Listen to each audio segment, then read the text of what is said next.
Maureen Quenda here, your podcast host, learning leader, researcher, speaker, coach, consultant, and author of the book, Dream Big and Live Your Dreams Boldly. I'm also the CEO and founder of EMK Learning Solutions, LLC, and I'm really excited to be back on the show this week for another empowering episode with our special guest. But before I introduce the guest, I would want to take a minute to extend my appreciation to you, just to say thank you so much for being a fan of this podcast. I know you take the time to listen every week and just keep us going. So this means a whole lot to me as well as all the fans. So thank you so much. Thank you so much for being dedicated to this show. So, all right, I think it's time for me to introduce our special guest. You might be wondering who that is. And this is none other than Ant Pugh.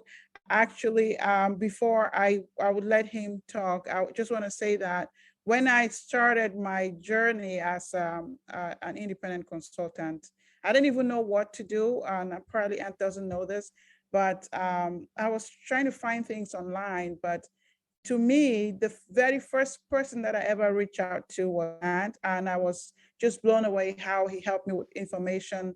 And, that really gave me the foundation that I needed to get started. So before anything, I just want to use this opportunity to say thank you so much. You probably don't remember because it's like years ago, but you were the first person. And then I started following your YouTube and I would see even other people on there like Robin Sargent. And that's how I started learning about, so much about entrepreneurship and, doing some work as independent consultants or freelancing and stuff. So just to put that out there. So this is one of the founders or the main people who started this whole thing. So I'm so glad you're being on the podcast. This means a whole lot to me. So thank you. Okay, so over to you. Thank you for being our special guest. So get us started, please. Well, thank you, Maureen, for inviting me. And I do remember when we first spoke, but I didn't realize that I was the first person you reached out to. So I feel very privileged to have been involved with getting you going. So yeah, well done for making it this far. Thank you so much. So do you want to tell us about yourself and then what you currently do in the field? I have some information, but the fans don't know. So if you can tell us about yourself, what you do in the field of learning and development, if you don't mind. Yeah, I'm a learning consultant or a learning design consultant. So I'm freelance, primarily working with clients to design learning solutions. And on the side, I also, I'm really passionate about helping the L&D community, which I feel is in a very difficult situation. I feel like there's a lot of conflicting information out there, and there's a lot of people struggling with, being overwhelmed with different information about what they should and shouldn't be doing. And I feel like, if I can share what my thought process and my experiences along the way, if I can, I feel like I can help a lot more people by doing that rather than just working with one client at a time. So yeah, I obviously used to create lots of YouTube videos, but in the last couple of years, I've switched my attention to writing a lot more. And so I post a lot of content on LinkedIn, and I write a daily email as well, helping learning designers create high value, high impact training. So yeah, that's me. That's really powerful. And I've seen some of your, I see your emails and your newsletters, by the way. You're a great writer. I'm like, is that something you learned or is just a gift? I'm curious. Definitely something I learned. And thank you for the compliment. That's really nice. I mean, it's something that I read blogs from when I started writing blogs kind of 10 years ago, and I kind of cringe at some of my writing. I've always really enjoyed writing, but definitely through writing, the amount that I'm writing, I write every day at the moment, and through that volume, that consistency, I've definitely improved, and I know I can improve further. I think that the challenge for me right now is the balance between perfectionism and publishing. When you're posting daily, it's a big commitment. So there's definitely a line I have to draw sometimes when I know I could actually make something better, but I actually just have to get it out because I've got client work and kids to deal with and all the rest of life's challenges. So it's definitely a skill I've focused on in the last few years. Wow, that's I mean, that's something it's on my bucket list. I try to write too, but I'm not anywhere close. So that's really good. So you want to just tell us, like, how did you ever get into, because now you're an L&D consultant, but how did it all start? Like, what's your story, right? How did you get into the field? What's, just give us some information about your journey, how it all Yeah, started. I started my career. I started like my kind of adult life as a designer. I was always very passionate about design, graphic Mm-hmm, design, product design, mainly the kind of visual side of things. So I did that at university, and then when I graduated, I didn't really want to sit. I quite enjoy being kind of a bit active, I guess, and sitting in front of a mm-hmm, computer for 8 hours a day was just I didn't quite kind of fit with my personality, and mm-hmm. so. Um, yeah, I took a job as a trainer, and I was actually teaching the software that I'd learned about at university. So I did a number of different classroom training jobs, and that's where I fell in love with teaching, and I found a real passion for helping people understand something that they didn't already understand, Mm-hmm. and so that's kind of how I got into L&D, and so I did a number of different classroom training jobs and kind of face-to-face type roles, and eventually kind of figured out that design and training go together quite well to design e-learning. So I Yeah. spent many years designing e-learning, and then a few years ago realized that the e-learning I was creating wasn't actually doing anything. It looked pretty and it worked well, but it actually wasn't Mm-hmm. impacting my clients' businesses in a positive way.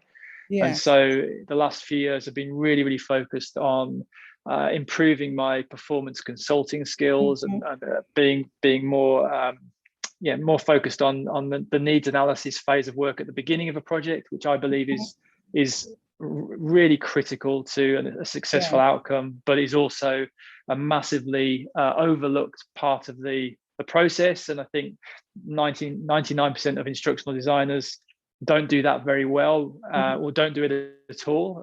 And that's the reason that so much of the training out there is ineffective. Yeah. I definitely agree that, most times people they're just focusing on doing something that looks pretty, putting together some pretty, but is it really impacting performance? Is it helping someone to do better in their jobs? So I'm all for performance improvement as well. For me, I got into the field of learning and development accidentally, when I just became a trainer. So I think we have a similar background. Most people just get into the field, as I've spoken to even on this show, get into the field by, not by choice, but just it happened along the way. So it's interesting how even though it might happen accidentally, each one's story is kind of like unique. So I'm grateful for you sharing that with us. So um, one thing is about our field is that, and I believe you know this, is that it's very robust. It's always changing. We need to always stay on top of our game in terms of the skills, in terms of technology.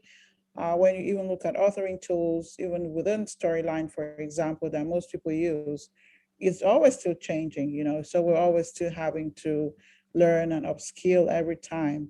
And so I know that it's kind of like common knowledge, but um, I think, when it comes to our personal growth, especially when it comes to our mindset, I'm thinking then what type of mindset matters for an instructional designer. You're a consultant, you're helping people to do, to design or whatever they're doing to improve performance in the workplace.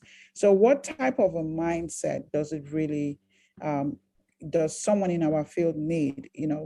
I've heard about a growth mindset, a fixed mindset. What are your thoughts when it comes to a mindset in a field that is so ever changing? Well, yeah, I feel like L&D is actually a very immature industry to work in, and I think people coming into the industry don't realize that. I certainly didn't realize that when I joined the industry, and I assumed, everyone had it all figured out, and if I just did, followed along and did what everybody else did, I would be able to, succeed. And unfortunately, that wasn't the case, because most people are not doing things in the correct way, and people are. It feels sometimes like the blind leading the blind a little bit. So Yeah. I think from a mindset perspective, realizing that L&D doesn't have it all figured out when you first join the industry is really important, and to not take everything as gospel and go into it with a kind of questioning mindset. So asking the reason why we're doing something, and not being satisfied with answers that don't really explain why something's happening. I think that's really important. And I think I talked about this with somebody yesterday. We talked about imposter syndrome. I think this is something that's widespread in our industry, because when you join the industry, the industry expects people to be able to do everything. So right through from the needs analysis at the beginning of the project, through to the instructional design phase of work, the scripting, the storyboarding, and then you mentioned then rapid authoring with Articulate Storyline and these e-learning tools. And there's obviously hundreds of tools that we could potentially learn to create content. And so, and not to mention the other skills that are needed: project management, people skills, communicating with SMEs, all the other skills that we need. Yeah. So I think it's my personal opinion is that it's completely unfeasible to expect one person to do all of those things.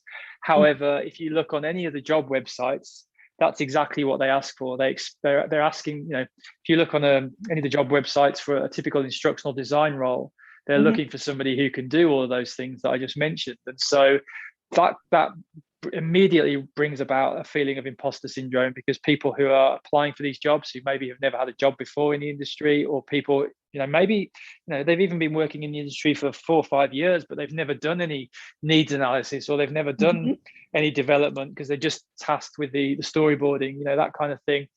They feel this overwhelming imposter syndrome because they don't feel like they're qualified to do the work, because they don't have the skills that are listed on the job description. And so I think having a mindset of recognizing that the industry probably doesn't, just because that's what it says on the job website doesn't necessarily mean that that's that's the right, my way of thinking is that this idea of a complete instructional designer, in inverted commas, I don't think it exists. I think there are a few people out there who can do it all, but I think they're the exception rather than the rule. So recognizing that that's normal, you're not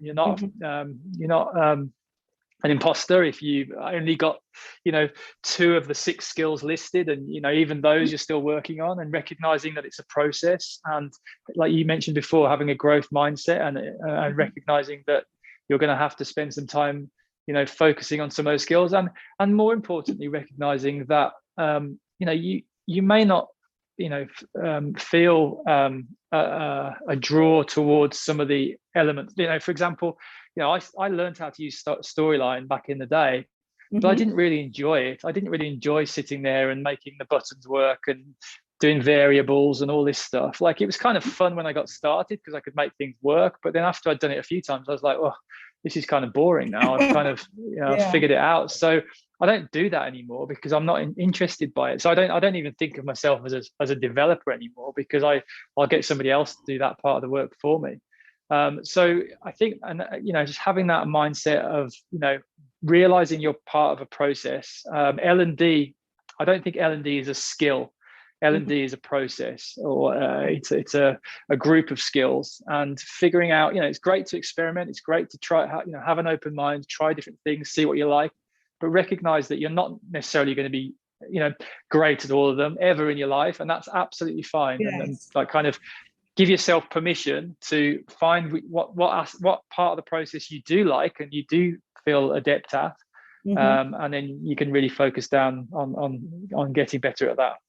Yeah, I mean, what you shared is just so powerful, because just the fact that our fields people do this, or if people are saying this is their approach, it doesn't mean their approaches could be seen as an approach. It's just one of the so many.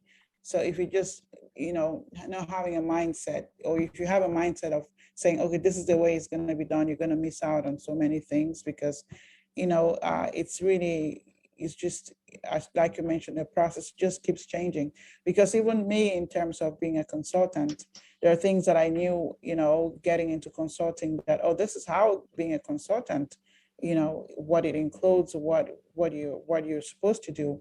But I've discovered through the process that there's so many things that they're so different now from where I started. And it's something that it's like lifelong learning, where you're just going to keep learning and things are going to keep evolving.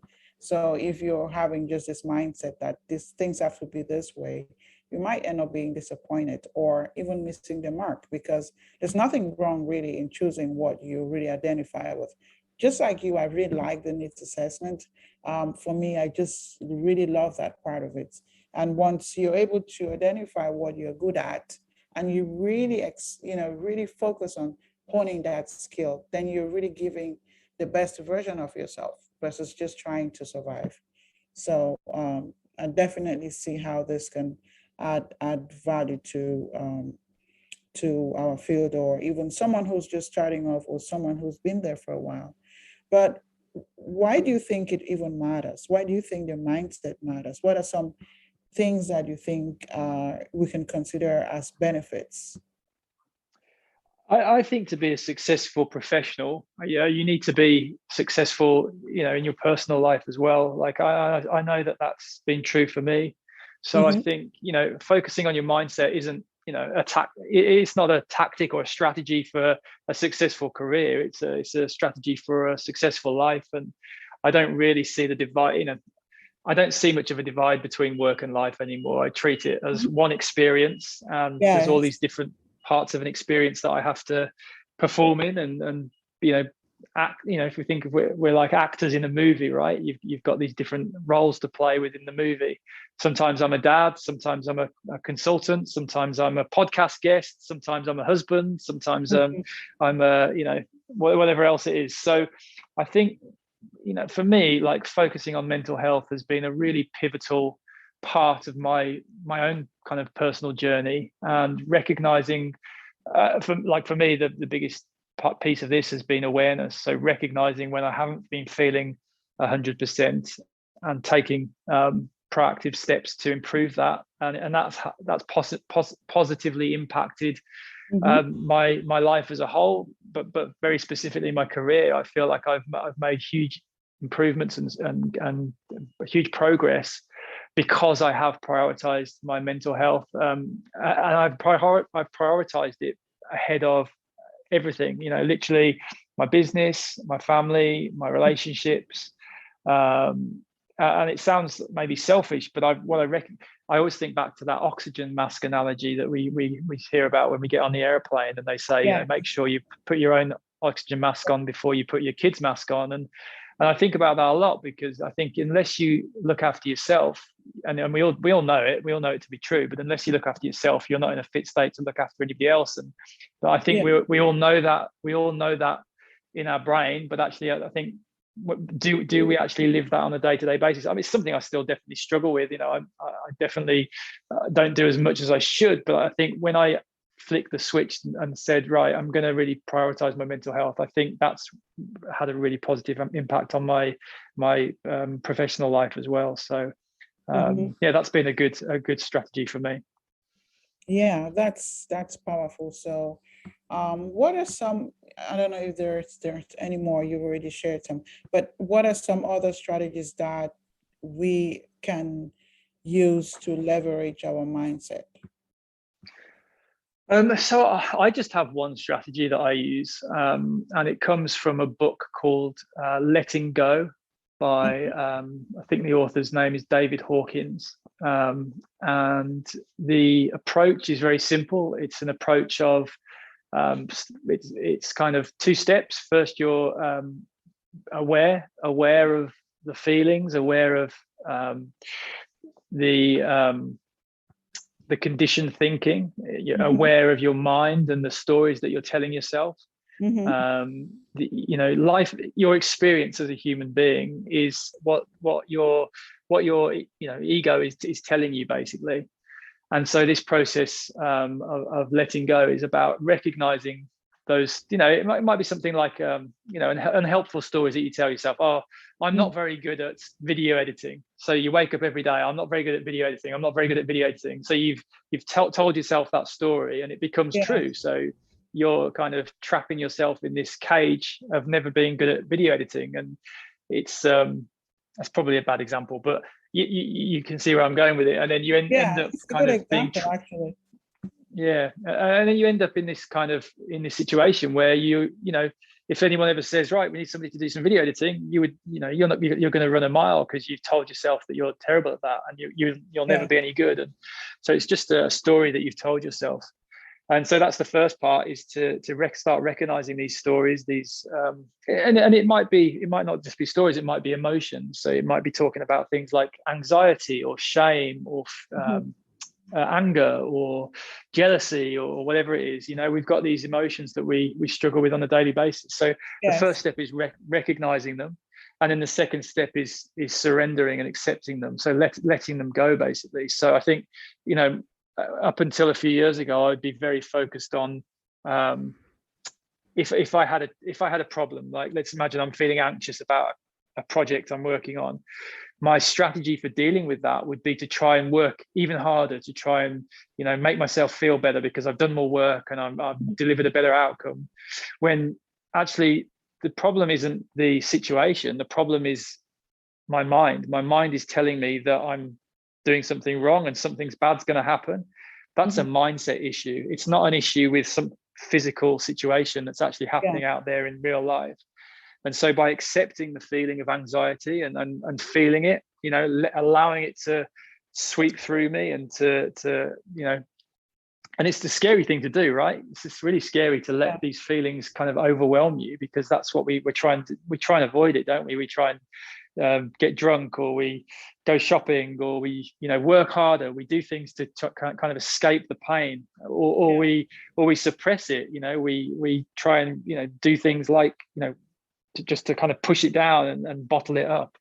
And so when you actually let it kind of envelop you and you let it just kind of rip through you, you realize after it reaches its climax that, it's actually, that's as bad as it gets, and it's eventually will disappear. And I think when you do that, then you can kind of, the intensity of those episodes reduces over time, and you can really, face reality from a better perspective. So a little bit of a philosophical answer to your question, but that's the strategy that I'm using, and I'm finding it to be very helpful. Absolutely. I love books, by the way, and I've actually just taken notes of the author. I'm going to check that book out. I just think every time I find a good book, I just hold on to it, because books are great. Looking for every way that you can use to learn. So that's a strategy that I would like to even know to apply it, because once we're being mindful about our own mindset, it really helps us to embrace things and accept and be in that state of awareness. And instead of being dismissive, we can own it and say, okay, well, it's okay to be this way, and let it go. So that's powerful. I just hope that's a great message, actually, even with times like this, when so many things are happening in the world, and we're showing up as a whole person, like you mentioned, instead of just work. Everything is together. So that's something that I think it can benefit us beyond in our field. It can benefit us even in our relationships. It can benefit us in our families. So that's really something powerful. So I was going to ask you if this is something that would apply to consultants or anyone in the field, but I think I know what the answer is yes, right? Because it's something that can benefit all of us. Okay, this is great. So I know that I would really want us to even because I love mindset, I like this conversation, but I know that this is a really golden nugget that you've dropped on the podcast today, and it's really a great tip. And I also want to find out, how can listeners find you, if they would like to explore more about this topic, right? Or just have a deeper, maybe more conversation, or even learn about, your performance improvement strategies as a consultant. How can they find you, or even ways to read about your amazing newsletter? So I'm pretty much primarily on LinkedIn these days. So LinkedIn is the place where I post most of my kind of content. And then if you want to get a bit deeper, I post a daily email newsletter, which is completely free. So you can just go to antpugh.com and sign up for my daily emails, where I spend an hour a day basically writing something about something I'm seeing in the industry, something I'm experiencing in my own projects that I'm working on with clients, something that maybe questions from people that I'm hearing regularly, and I just kind of share my kind of my thinking in the emails. That's where I kind of pour my heart and soul. So that's the best place to go if you're interested in kind of staying in touch. Okay, that's great. We'll check it out. So we've come to the end of the podcast. So to wrap us up, we always, ask a question at the end. What does empowerment mean to you as a coach or consultant? So I'm going to ask you that question. What does empowerment mean to you as a consultant? Good question. So I think empowerment is, for me, it's about your. I'm thinking of the word responsibility, and I recently heard somebody explain the meaning of responsibility. I'd never thought about it in these terms, but if you think about the word responsibility, it's actually two words, right? It's responsibility. It's the ability. It's the ability to respond. Yes. So my feelings about empowerment is that we are in control of how we respond to any situation. Even if we come up against these challenges in life, whether it's at work, your boss is angry because you delivered a project late, or your boss is asking you, this is a great one for me. My client is asking me to turn 150 slides into an e-learning course. And I realized straight away that this is going to be a terrible thing to do because this is not going to help their business in any way. So in that moment, I've got the ability to respond. I've got the ability to take their slides and go and do what they've asked. If I'm driving home from work and somebody cuts me up as I'm driving home, I've got the ability to get angry and chase them and shake my fist and whatever, or I've got the ability to respond. The difference is reacting versus responding. And I think for me, this comes from lots of mindfulness practice, and I'm still working at this every day, but being more aware, and it goes back to the conversation we had before, being more aware about your emotions and the stories that you're telling yourself and the conditioned thinking, but being aware, having that awareness of what's happening and recognizing that you have the power to respond in any way you like. And if that man's cut me up on the way home, I say man, it could quite easily have been a woman as well. Sorry, that was a bit sexist. Yeah. But if I get cut up by an unknown human being on the way home from work, how can I turn that into a positive? Yes, I'm frustrated because I got cut up, or yes, I'm frustrated with my client because they've just, given me 150 slides to convert into e-learning. I have the ability to respond. So how can I respond positively? Right, he's cut me up in traffic. I can learn from that. I can learn that this is a great learning opportunity. I can practice. I can use this as an opportunity to practice not being angry. How quickly can I let go of that feeling of anger? Can I let go of that feeling of anger in 30 seconds or 10 seconds? Or is it going to take me an hour and I'm going to still be raging about it when I get home? Well, when this client comes to me with this big e-learning course or this big PowerPoint presentation that he wants me to convert into e-learning, can I respond appropriately rather than saying yes and taking his slides? Can I think carefully about what they actually want and ask them pertinent questions that are going to help identify the real reason that they want this training? So I guess empowerment for me is all about recognizing that we are in control of our responses and using that responsibility wisely. That's powerful. Thank you so much for wrapping us up. So we've come to the end of this podcast. I would like to wish you the best of luck in our field or in your personal and professional life. And to all our listeners out there, think about mindset and be intentional about your mindset. So thank you for tuning in to this wonderful episode. Be safe, be well, and I'll see you